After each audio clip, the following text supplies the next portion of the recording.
అధ్యాయము 8వ వచనం. ఆయన వారికి త్వరగా న్యాయము తీర్చును, వారి విషయమే కదా ఆయన దీర్ఘశాంతము చూపుచున్నాడని మీతో చెప్పుచున్నాను. అయినను మనుష్య కుమారుడు వచ్చున్నప్పుడు ఆయన భూమి మీద విశ్వాసము కనుగొనునా?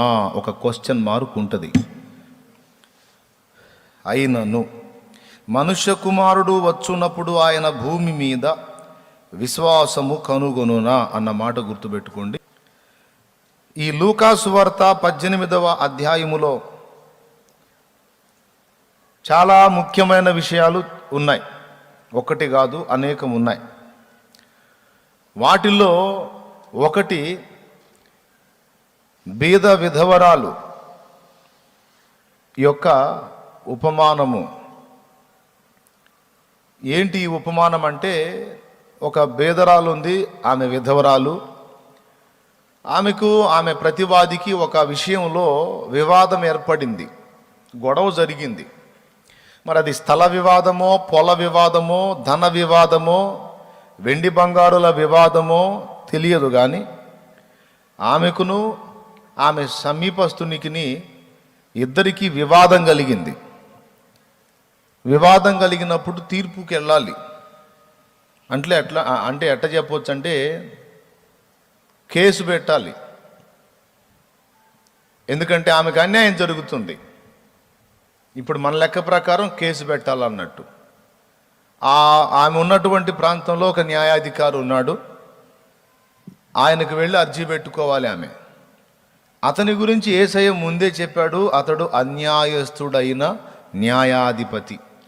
అతని పనేమో న్యాయాధిపతి పని, అతడి క్యారెక్టర్ ఏమో అన్యాయస్తుడు. ఇంకా అదనంగా 2 డిగ్రీలు ఉన్నాయి అతనికి.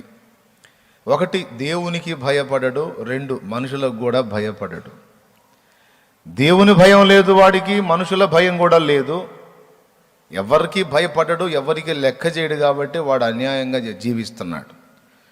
మళ్ళీ అందరికీ న్యాయాధిపతిగా వాడు సింహాసనం ఎక్కాడు. కానీ వాడంతా అన్యాయస్తుడు. మరి అలాంటి వాడి దగ్గరికి ఏం వెళితే న్యాయం జరిగిద్దా? సరే, జరిగిద్దో జరగదో తర్వాత తేల్చుకుందాం. ముందైతే నా ప్రతివాది విషయమై నేను న్యాయాధిపతి దగ్గరకు పోవాలని ఫిక్స్ అయిపోయింది. బాగా వినండి. వెళ్ళింది ఒకరోజు. అతడు కూర్చొని ఉన్నాడు. ఏమిటమ్మా, ఏమిటి అన్నాడు. అయ్యా, ఇలా జరిగింది, నా ప్రతివాది ఇలాగా నాకు అన్యాయం చేస్తున్నాడు అయ్యగారు, దయచేసి మీరు నాకు న్యాయం చేయండి అయ్యగారు. నా పొలం ఇదిగో ఇంత కొలతలో ఇదిగో ఇన్ని ఎకరంన్నర ఉంది, అరెకరం అతను కలుపుకున్నాడు అయ్యగారు. అది నాదండి, కానీ అతను కలిపేసుకున్నాడు అని చెప్పిందో, లేకపోతే నా ధనం తీసుకున్నాడు అని చెప్పిందో, మా ఇంటి పక్కన ప్లేస్ నాదైతే అతను ఆక్రమించుకున్నాడని చెప్పిందో, మొత్తానికి తన వివాదం తను చెప్పింది. చెప్పినప్పుడు ఇతనేమన్నాడు, రేపు రా చూద్దామన్నాడు. సరే, రేపు పోయింది. సాయంత్రం రా చూద్దామన్నాడు. ఆ సాయంత్రం పోయింది. ఓ వచ్చావా, సరే 2 రోజులు ఆగిరా అన్నాడు. మళ్ళా 2 రోజులు ఆగిపోయింది. ఏం లేదు, ఆడు చెప్పిన టైంకి కరెక్ట్గా కనపడుతుంది ఈ పెద్ద ఆవిడ. మహా మొండిదానిలాగా ఉన్నావే అనుకొని, సరే రేపు రాపో అన్నాడు. అప్పటికి 4 వాయిదాలు అయిపోయినాయి. రేపు రాపో అన్నాడు. మళ్ళీ రేపు వచ్చింది. ఇంకేం లేదు, ఇక వాడు వేరే పనులన్నీ వదిలిపెట్టేసి ఎప్పుడో చూద్దామని ఎదురు చూసే పరిస్థితికి వచ్చాడు. అంటే అంత టార్చర్ అయిపోయింది వాడికి. ఆ టైం, ఆయన చెప్పిన టైంకి ఆమె కనపడకపోతే వీడియో అడుగుతున్నాడు. ఆ పెద్ద ఆవిడ ఒక ఆమె వచ్చింది కదరా, ఏది రాలేదే, నా ప్రాణం తీస్తుందిరా బాబు 4 రోజుల నుంచి అని వాడు ఆమెను గుర్తుపెట్టుకునేటట్లు చేసింది ఆమె. మాటి మాటికి అతడు చెప్పిన టైం కల్లా ఆమె వెళ్ళి కనబడుతూ ఉంటే వానికి విసుగు పుట్టి దగ్గరున్న దాసుల్ని పిలిచి,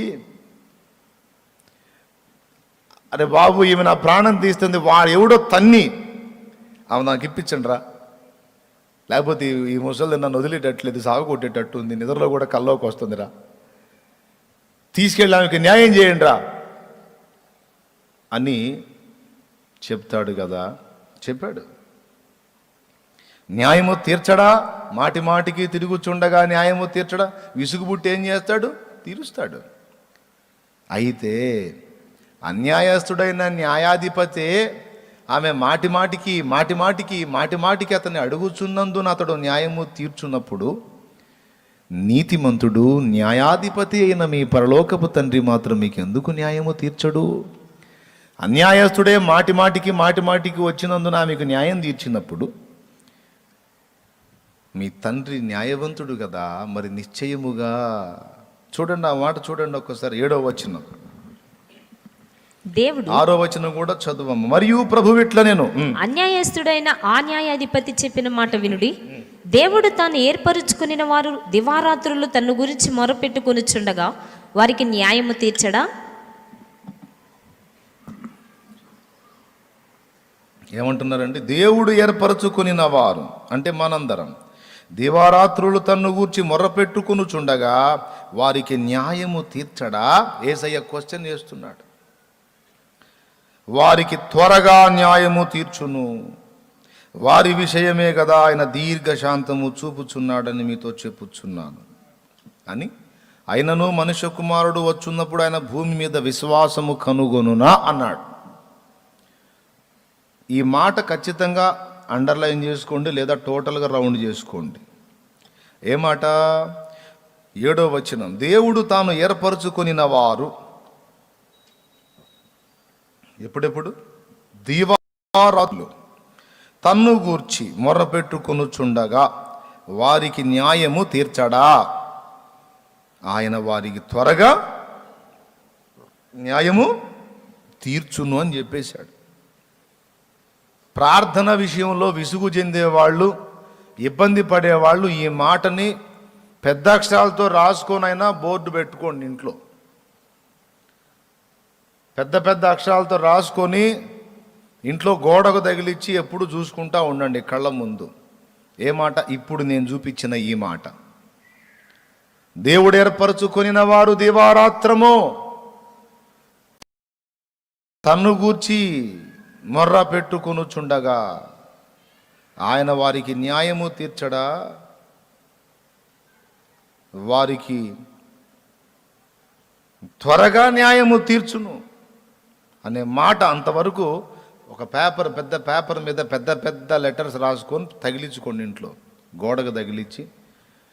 అది ప్రార్థన గదిలో తగిలించండి, సూపర్గా ఉంటుంది. లేదా టైప్ చేయించైనా పెద్ద లెటర్స్ పెట్టేసాయి. ఆ మాట చూసినప్పుడు ప్రార్థనకు పురికొల్పబడతావు. ప్రార్థన చేస్తే జవాబు నిశ్చయం అన్న విశ్వాసం కూడా బలపడుతుంది. నా మాటను తగిలించమని చెప్పట్ల, వాక్యమే తగిలించి అక్కడ